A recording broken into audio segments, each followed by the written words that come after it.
Betrayed by my best friend? I exposed him publicly. The applause was thunderous. On stage, my best friend, Asher, raised his industry award, his smile blinding under the spotlights. I watched from the front row, my own hands still as stone. And finally, the presenter said, the Innovator of the Year award goes to Asher Covington for his groundbreaking Project Chimera. I stood up as Asher gestured for me to join him. The crowd cheered louder. This was our moment, our victory.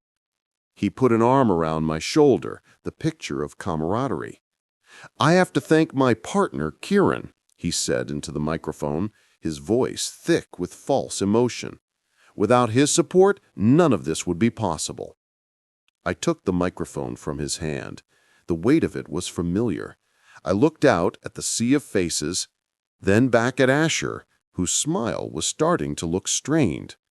Support is one thing, but designing the entire project is another. And Asher, you didn't do either.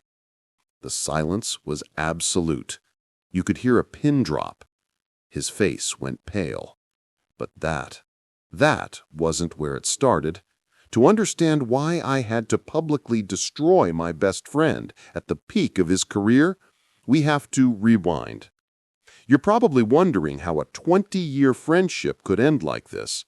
Before we continue, hit that subscribe button and drop where you're watching from, because what comes next, you won't believe how justice turned the tables.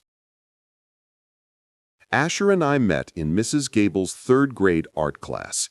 He was the charismatic kid who could draw anything. I was the quiet one who loved taking things apart to see how they worked. He shared his crayons when I forgot mine. We were inseparable. That friendship lasted through high school, college, and into our careers. We both ended up in tech, me as a software architect, him as a project manager.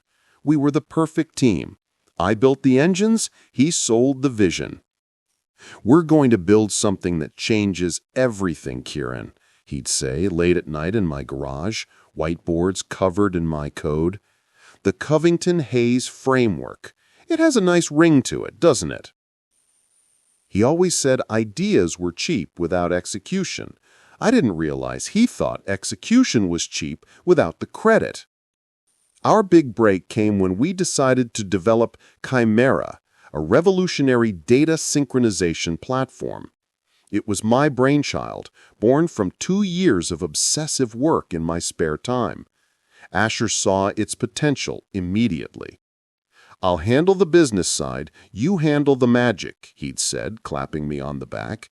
50-50, partner, just like always. I trusted him. He was my brother in everything but blood. For 18 months, I lived and breathed Chimera. I coded through nights, solved problems that seemed impossible, and built something truly beautiful from pure logic. Asher secured meetings, schmoozed investors, and built the hype. The day we got our first major funding offer, we celebrated at our favorite dive bar. $1 million, Kieran, he said, raising his beer. They love it. They love us. Did you show them the full technical specs? The synchronization algorithm is what makes it...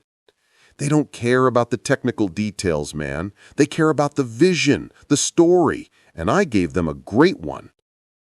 Something about his tone bothered me, but I brushed it off. This was Asher. This was what he did.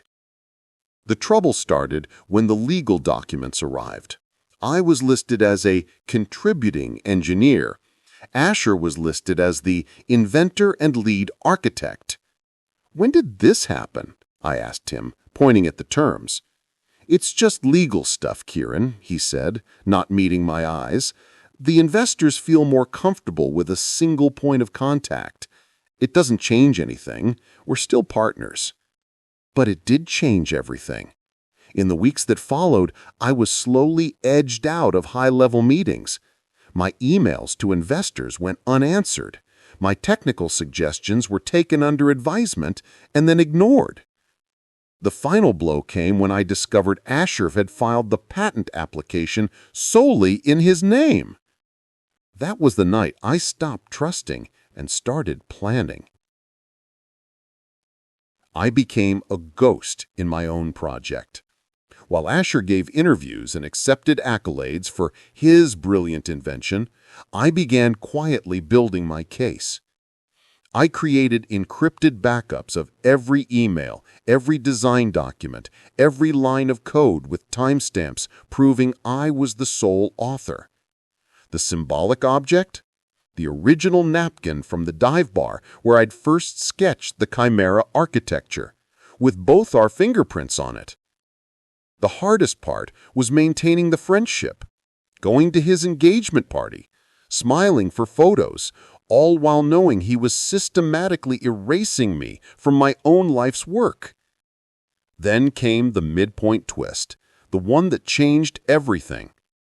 Asher called me, his voice giddy with excitement. "Kieran, you won't believe it. I've been nominated for the Tech Innovator of the Year award for Chimera." He was going to accept an award for my work in front of the entire industry. And he expected me to sit there and watch. He thought he was reaching the peak of his career. He didn't realize he was climbing to the perfect place for his fall. The night of the awards ceremony, I wore the suit Asher had helped me pick out. I smiled for the cameras. I played my part. Backstage, before the main award, I found the event organizer. "I have a multimedia presentation to accompany my acceptance speech," I told her, handing her a flash drive. "Asher knows all about it." She smiled. "Of course, we'll cue it up when you win." I hadn't told Asher, of course. He was too busy practicing his speech in the mirror. When they called his name, the crowd erupted. He hugged me, a triumphant, crushing hug. "We did it, man," he whispered, though the "we" was for my ears only. On stage, he was glorious, the golden boy accepting his crown. When he called me up, I saw the flicker of fear in his eyes. What was I doing? I took the microphone. I looked at my best friend's face, now a mask of confusion. Support is one thing, but designing the entire project is another, and Asher, you didn't do either. I nodded to the AV technician. The giant screen behind us, which had been showing the Chimera logo, flickered to life. What happened next unfolded with terrible precision. The screen showed my original napkin sketch, then pages of my handwritten notes dated years earlier, then time-stamped code commits, thousands of them, all under my name. The crowd's murmurs grew into a roar. Asher stood frozen, his award clutched in his whitening knuckles. The final slide was the patent application with his signature, boldly claiming sole invention. The silence in the room was more powerful than any applause. I didn't shout. I didn't accuse. I just presented the evidence, piece by devastating piece. I showed them the emails where he'd asked me to explain basic concepts, the text messages where he'd begged for my help days before investor meetings. By the time I finished, Asher had already left the stage. The award lay unabandoned on the podium. The industry blacklisted him within a week. The funding was pulled. The patent was invalidated. His engagement ended. People ask me if I went too far, if I should have handled it privately. They don't understand. He left me no private options. He built his success so publicly that only a public truth could tear it down. I run my own company now. It's small, but it's honest. Every line of code is mine, and I give credit where it's due. Asher sent me one email months later. It said, "You didn't have to destroy me." But that's the thing about building your success on someone else's work. When the foundation crumbles, the whole structure falls. And that's not destruction. That's just gravity. True partnership means sharing the credit, not stealing the spotlight. And sometimes the quietest people have the loudest truth. Justice always finds its way. I'm Zach, and this was another true tale of revenge. You think that was a public downfall? Wait until you hear what this teacher did after her students framed her for cheating. What would you have done in Kieran's place? Comment below. I read every one.